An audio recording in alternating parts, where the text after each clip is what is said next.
పిచ్చి ముదిరి ఇంకా తెలంగాణ రాష్ట్రంలో వాళ్ళ నాయననే ముఖ్యమంత్రి వాళ్ళే అధికారంలో ఉన్నారని ఒక భ్రమలో మాట్లాడుతుండు.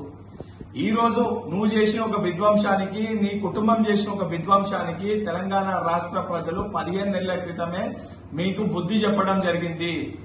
3 ఏళ్లలో అధికారంలోకి వస్తామంటారు. 3 ఏళ్లు కాదనైనా 30 ఏళ్లైనా తెలంగాణ రాష్ట్రానికి మీరు చేసిన ఒక విధ్వంసానికి ప్రజలు మిమ్మల్ని క్షమించే పరిస్థితే లేదు.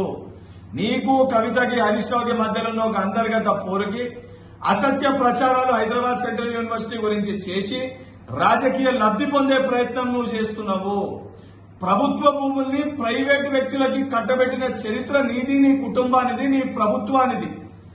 ప్రభుత్వ భూముల్ని ప్రైవేటు వ్యక్తుల దగ్గరికి వెళ్లి తీసుకొచ్చిన చరిత్ర మా గౌరవ ముఖ్యమంత్రి రేవంత్ రెడ్డి గారిది, కాంగ్రెస్ ప్రభుత్వానికి. గతంలో ఎంతో మంది ముఖ్యమంత్రులు చెయ్యలేంది ఆ 400 ఎకరాల ప్రభుత్వ భూమిని ప్రైవేటు వ్యక్తుల దగ్గరికి వెళ్లి న్యాయపరంగా కొట్లాడి తీసుకొచ్చింది గౌరవ ముఖ్యమంత్రి రేవంత్ రెడ్డి గారు.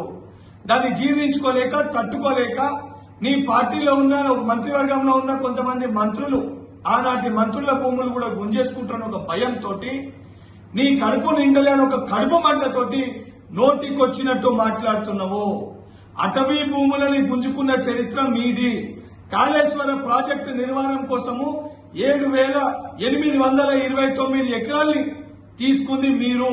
ఇవన్నీ మర్చిపోయి నోటికొచ్చినట్టు మాట్లాడితే తెలంగాణ ప్రజలు, దాని వలన రేపు పొద్దున ఉద్యోగ అవకాశాలు రాబోయే యువకులు తెలంగాణ రాష్ట్రంకి వెళ్లి నిన్ను, నీ కుటుంబాన్ని రాళ్లతోటి తరిమికొట్టే పరిస్థితి వస్తుంది. కేటీఆర్, ఖబర్దార్.